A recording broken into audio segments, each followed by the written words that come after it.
Hōjō Masako was a woman who defied the conventions of her time, taking charge of Japan's government from the shadows, shaping her destiny while maintaining the desired standards of her time for a woman, well, most of the time. This video looks at what we know of her and how much influence Masako held and how much influence she had on Japan. For a start, Masako is a name she has been given from her father's name by historians, as we don't actually know her real given name, and Hōjō was her family name. She was born in 1157 to a noble family, and her father was Hōjō Tokimasa. He would be the first shogun of the Kamakura Shogunate, as well as the leader of his family's clan in the Itsu province. His wife was Hōjō no Maki, and both were still in their teens when their eldest child was born, and Masako would be the oldest of 15 children. But Masako wasn't born into a calm period of Japan's history, but instead just after the Hogen Rebellion. This was essentially a short civil war over who should be in charge, after a complicated imperial struggle for power. In Japan at that time, emperors could enter what was known as cloistered rule. This was essentially an abdication, where the emperor would go to live in a monastery, but would also retain much of their power and influence over the throne. Emperor Toba had done this in 1141, but when his son Emperor Sutoku abdicated in favour of his younger brother Emperor Konoe, he didn't get to hold any power at all, and was in fact shunned by the court. Konoe was only 3 when he took the throne, so it was clear both that the real reins of power remained with their father Toba, and that as he grew older, he would likely remain a puppet ruler. But it wouldn't last long. On the 23rd of August 1155, Konoe died, and he was replaced by yet another brother who became emperor, Go Shirakawa. However, Sutoku had hoped one of his sons would take the chrysanthemum throne, so wasn't happy when yet another brother, who was also younger than him like the last, got it instead. On top of this, it was compounded by the fact Toba still had control of things from his cloistered rule. When Toba finally passed away on the 20th of July 1156, the family rivalry burst over into a family squabble, which turned into a civil war pretty quickly. Many noble families chose either Sutoku or Go Shirakawa, as well as fighting over the idea of whether cloistered rule should continue at all, considering the challenges it created over who was really in charge. This was the world Masako was born into, but her family wisely kept out of the fight. In 1159, during the Heiji Rebellion, the Taira clan, from whom Masako's family were descended, defeated the Minamoto clan, who fought for the Emperor Sutoku. Both families were descended from the imperial royal line, but the Taira were now effectively in charge, with Go Shirakawa still in cloistered rule.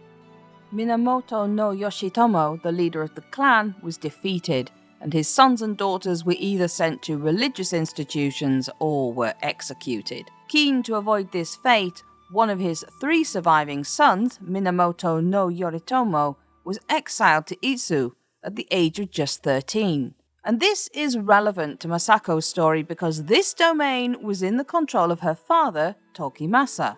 It's likely that despite being a son of the enemy, as he was still also an imperial descendant and a political refugee, Yoritomo would have been placed under the watchful eye of Tokimasa and would probably have lived with his household. Masako herself would have been only a toddler at this point, no more than 2 years old. She would have grown up with Yoritomo and probably knew him very well throughout her childhood. And her upbringing was apparently not the normal expected of a girl at that time. Apparently, she was taught horseback riding, fishing and hunting as if she were a boy, and often ate with the men instead of the women. There is probably some truth to this and some not truth to this, especially for the sources on this that were written after her death.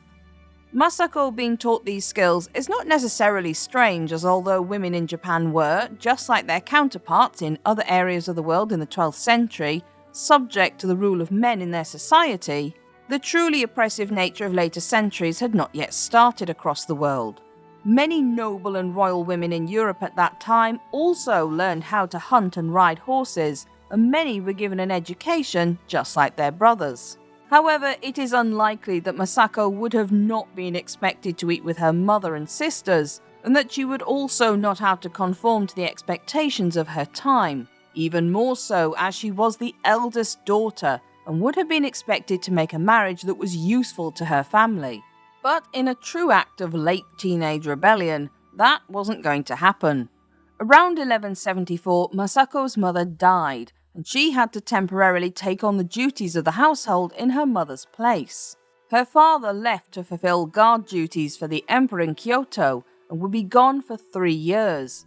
Plenty of time for a lonely young girl to cozy up to the young man living in her father's household. In 1177, when she was around 19 or 20 years old, Masako and Yoritomo, then around 31, made plans to marry. Tokimasa wasn't happy about this for a number of reasons, but tantamount was the fact that marrying Yoritomo wasn't a good move politically compared to a number of other husbands he had planned for Masako.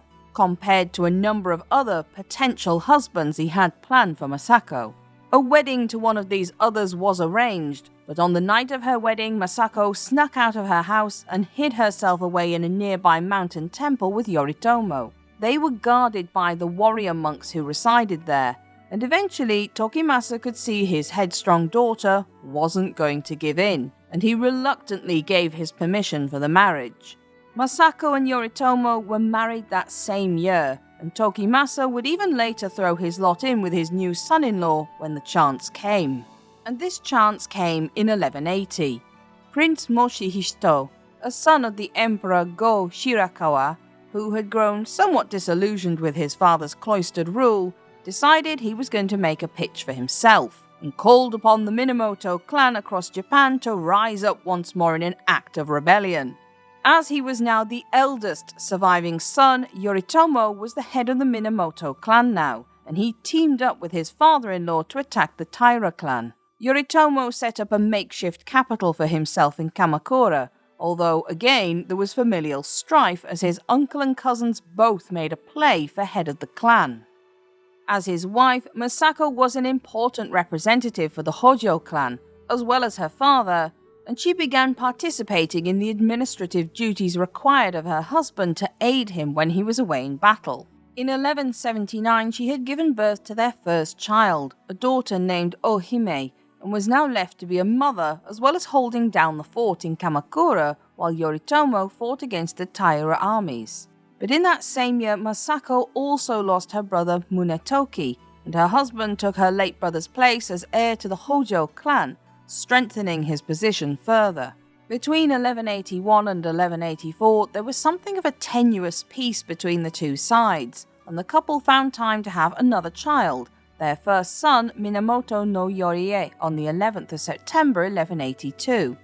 But the lull wouldn't last long. In 1183, Minamoto no Yoshinaka, Yoritomo's cousin and rival, managed to push his army into Kyoto, and forced out the Taira and the emperor they had installed, Antoku. This gave them the opportunity to place their own choice of ruler on the throne, Emperor Go-Toba, who was a grandson of Go Shirakawa and, most importantly, was only 3 years old, so would need a regent. But this was where Yoritomo swept in and made his move. His two half-brothers, Minamoto no Yoshitsune and Minamoto no Noriyori, used the opportunity to attack Yoshinaka and execute him. This left Kyoto open for Yoritomo to step in and claim the capital for himself and his clan. The Minamoto and Hōjō families now had complete control of the capital, the emperor, and by 1185 all remaining rivals were wiped out, as the Taira clan and Emperor Antoku were executed or killed in battle. This left the way clear for Yoritomo to establish his own form of government. Masako and her family had stood by him throughout this process. It's highly likely that Masako had taken on many roles in order to support her husband in his endeavours, although they were less written about than the exciting back and forth of military skirmishes. But Yoritomo would not have been able to concentrate on taking power for himself if Masako had not been there to help administer the state.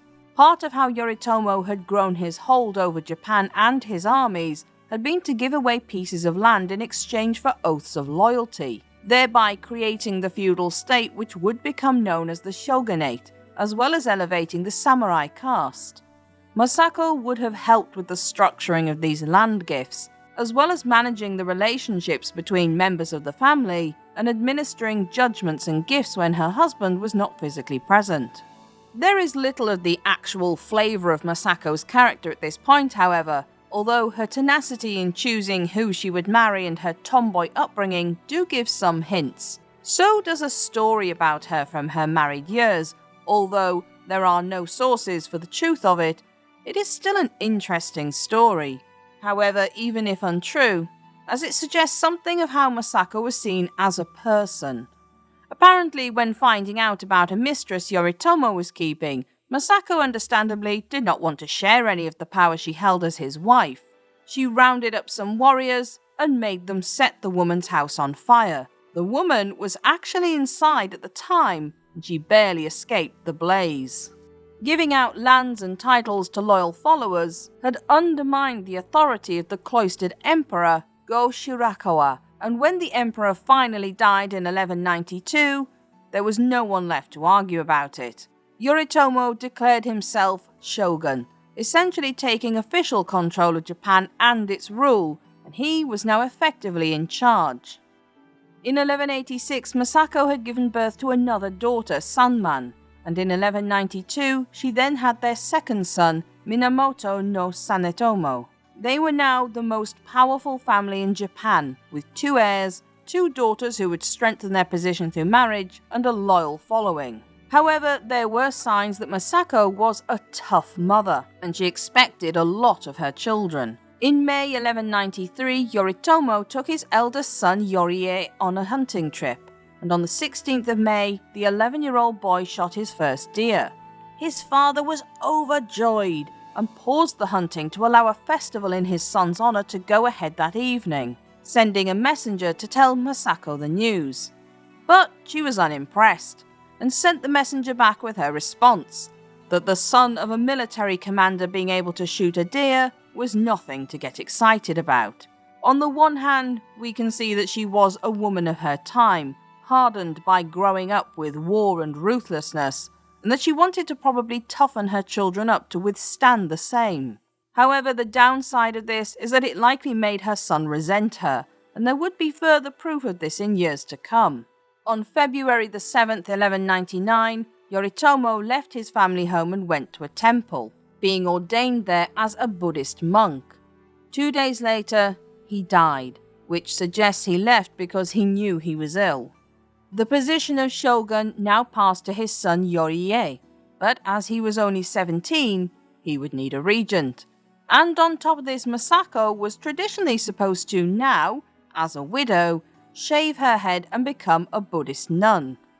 Both of these things would happen, but not quite as anyone expected. Masako did indeed shave her head and declare she was now a nun, but she didn't enter a nunnery, and her father Tokimasa decided to take over as shiken, or regent, for his grandson, while Masako formed a council to help her son with ruling that Tokimasa was head of. Unfortunately, putting a headstrong 17-year-old teenager in a position of rule and yet not actually ruling made him rather upset, and he grew closer to his wife's family instead of his mother's as a result. Yorie was overheard speaking to his father-in-law, Hiki Yoshikazu, about possibly bumping off his grandfather.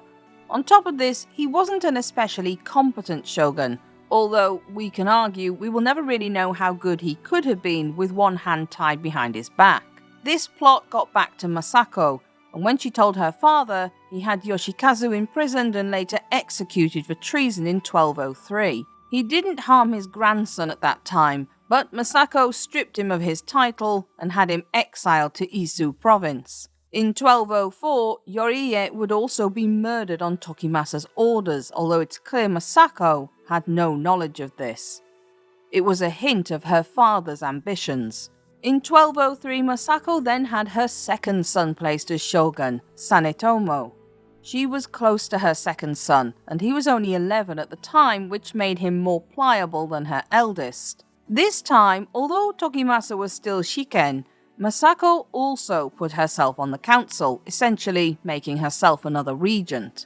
But there would be yet more family drama, as both Masako and her brother Yoshitoki, now the heir to the Hōjō clan, came up against none other than their own father in 1205. Tokimasa was now the most powerful man in Japan, and after their mother died, he had remarried to a woman his daughter's age. He now had other sons, and he planned to remove Sanetomo from his position as shogun and put one of his sons there instead of his grandson. Aside from how awkward this would have made family gatherings, Masako was not about to give up her own power or that of her family's, and she and her brother ordered Tokimasa to step down as regent and become a monk, or they would rebel against him. Rather than create yet another civil war, Tokimasa agreed and got himself to a monastery, where he shaved his head and indeed became a monk, living there for the next 10 years until his death in 1215. Masako was still a main negotiator and advisor to her young son, and her brother Yoshitoki took over as shiken. However, Sanemoto did not really have a happy time as shogun. Aware that he was pretty powerless in his position, he threw himself into writing poetry and would become an accomplished author of waka poetry in his lifetime. He never lost his anxiety of being assassinated or overthrown, however, and turned to alcohol to stem his nerves. Sanemoto would be only 26 when he died on the 13th of February 1219, by unfortunately being assassinated as he had always feared. Masako's first son, Yoriie, had since died, but presumably he had never stopped telling his young family, including his 4 sons, about the injustice done to him by his mother and brother. When Yoriie died, his second son, Kagyo, was adopted by his emperor uncle and sent to a monastery to become a monk. Kagyo was only 6 years old at this point, and we can already see where the mental trauma was going to take him. As Sanemoto came down the staircase from the senior shrine at Turagoka Hachimangu, his nephew Kugyo, now aged 19, appeared from beside the staircase and yelled, "This is for killing my father!" before attacking his uncle with a sword and cutting off his head. He then took the head and ran off, hiding at the home of the temple's guardian, while sending a message to Miura Yoshimura that he was the new shogun. Yoshimura, instead of meeting with the young assassin, instead sent another messenger to Hōjō Yoshitoki, and the reply came back that Kagyo was to be executed in turn. A trusted samurai was sent with a group of 5 men who met Kagyo on his way there, and they beheaded him for the murder.